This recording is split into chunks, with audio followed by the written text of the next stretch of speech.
All right, got my outdoor wood boiler here inside of a grain bin. Gonna be cleaning it out this morning, so it's a fairly nice day today. It's in the low 30s. It's a Taylor T450. I let the fire go out as I knew it was gonna be cleaning. That's what it looks like for a couple hours of sitting. I'll go ahead and turn off my blower fan. There's several areas that need cleaning. The areas that need to be cleaned: the firebox, the transfer pipes, this chute, and also the chimney. So it doesn't really matter what order you go in. It's nice to start at the top, and then that way everything just kind of flows downhill. So here, my brush for my chimney. It is not on a flexible rod. Just a steel pipe, a little longer than my chimney stove pipe. So all I do is set it up on the roof so I can grab it, climb this nice aluminum ladder so I get to my top. At the top, there's this ladder that goes on the roof up to my chimney. From there, I just stick my brush chimney.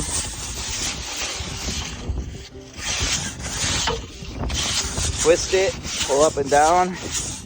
Be sure to get all the surface area as best I can, from top to bottom.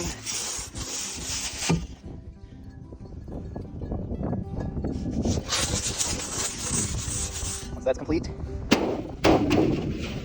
set her down. It's that time.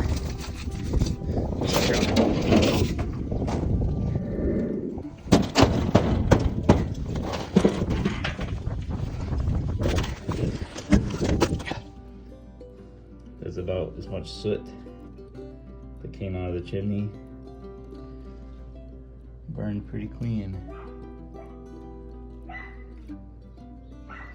So now I can grab my smaller brush.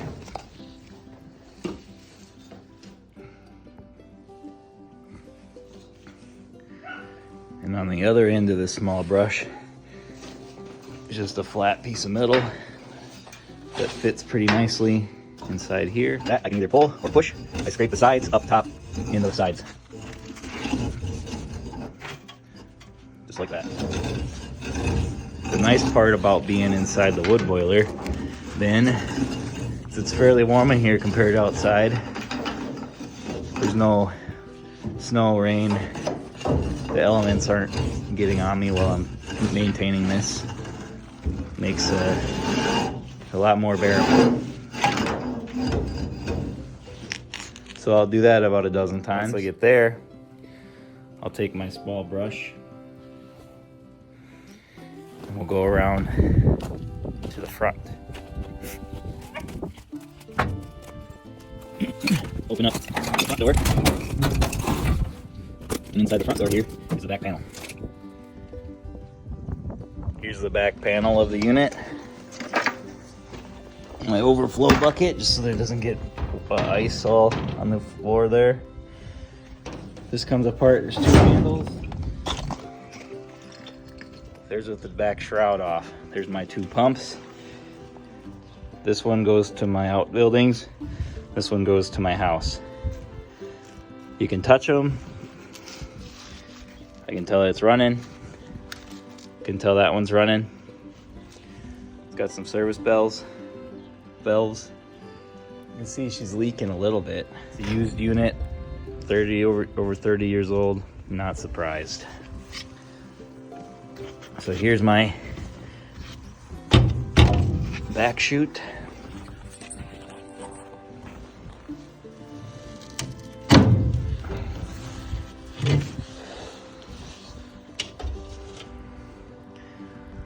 So there's that chute from the front coming to the back. Here's what it looks like back here. Take the brush.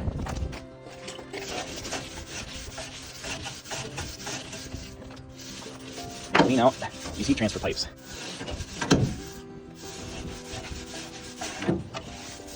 Also do is flip it around and clean out that top chute even more.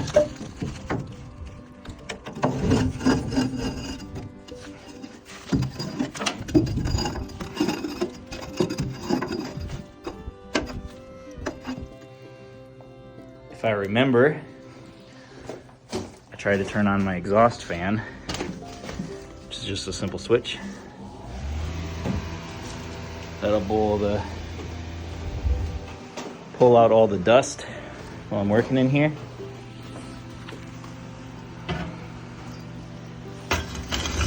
Like I said, try to keep the coals pretty well mixed now. But I scrape them into this 55-gallon drum I've cut in half. I cut handles in with an angle grinder, but then only cut 3 sides and folded it up. We can now come back to the back. You can see the smoke coming through the pipes there. This doesn't have to be perfect. It is gonna get dirty again in about 5 seconds, so just wanna make sure that it's all cleared. Once the back's done, I can come to the front and do the same thing with those heat transfer pipes.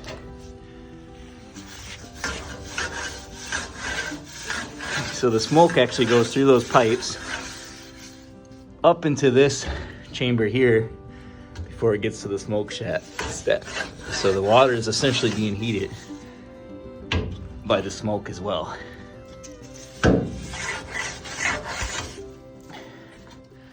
Not just the heat chamber.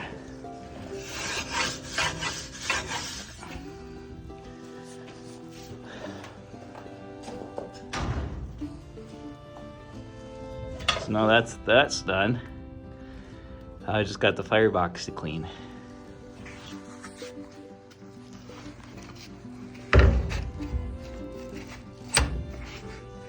Go ahead and shut that. We're done with that.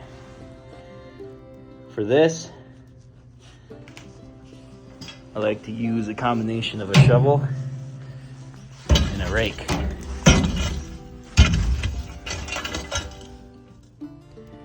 See, my rake has a piece of conduit EMT welded to the actual rake itself. Never been a fan of fiberglass or wood handles. They always break.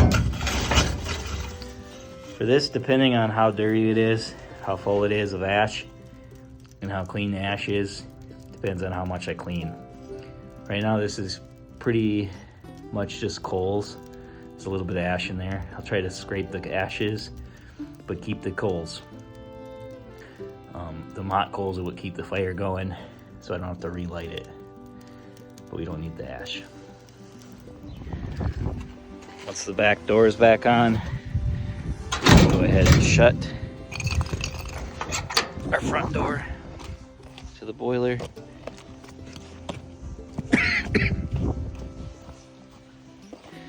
Come back around. See that the boiler is at a little over 80. It's like 85 degrees. So all we gotta do is load it up now. To do that, swing the door open. I like putting in a piece of cardboard. Probably not necessary, it's hot enough in the box. But this does keep or help start the next load of wood.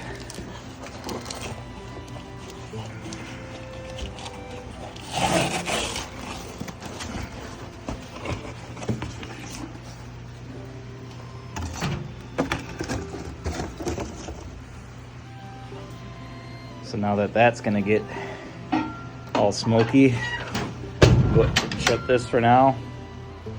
And we'll grab some of my firewood. In my wood pile here, So where I'm from, the snow blows really bad. Doesn't really matter where I put it.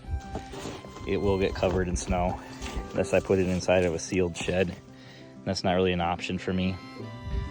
So all I gotta do is come out here, use my handy dandy axe, and just knock loose some pieces. Throw them over by the boiler.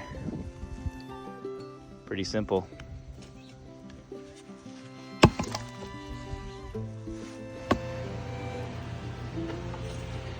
So just make an effort.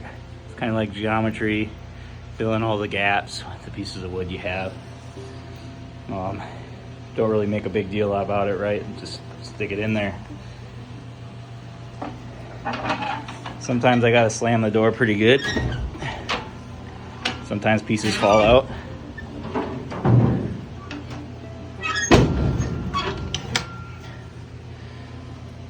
Now all I have to do is turn on my fan,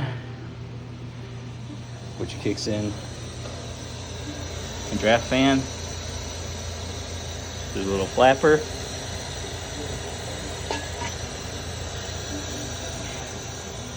Just goes to some conduit, which actually goes up to this Aquastat. Pretty dirty, should be cleaned. But how this works is there's a resistor in there. When the water temperature gets to 180 degrees or whatever you set it as it's adjustable,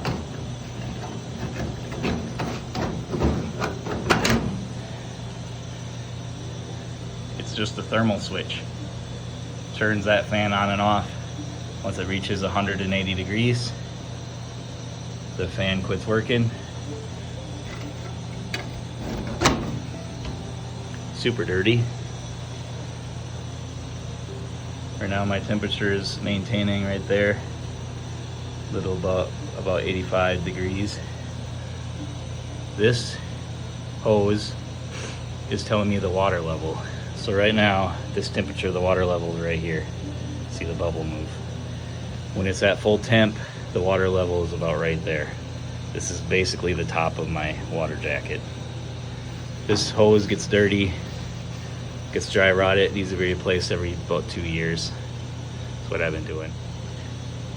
The water expands as it gets hotter, so if you fill it up all the way right now, it'll just leak out the back. Which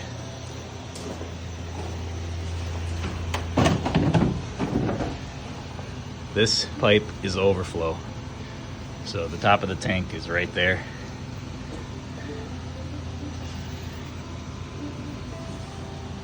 Well, I guess it would be probably at the above pipe. That's this with this bucket, or what I use this bucket for, just so that there doesn't get a pile of ice. Sometimes I gotta go thaw that bucket out, grab a new bucket. So I'm gonna go ahead and turn off my exhaust fan. So she's loaded, she's cleaned. I do this about once a week or as needed. If it's super cold and I'm burning a lot of wood, I might have to do it more often. You can see the smoke leaving up through the exhaust stovepipe.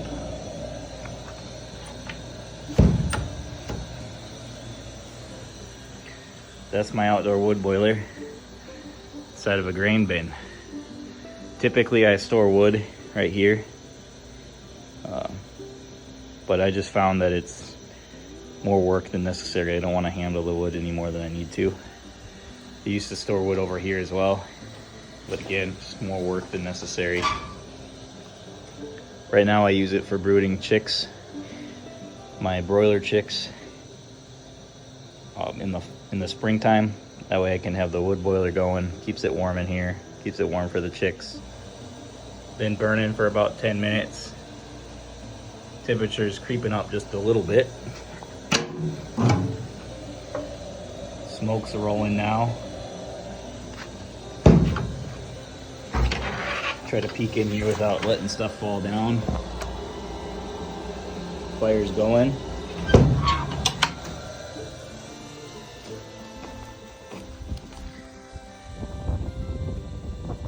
white smoke coming out of there.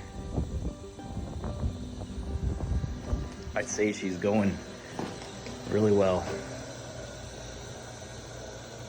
Burn it.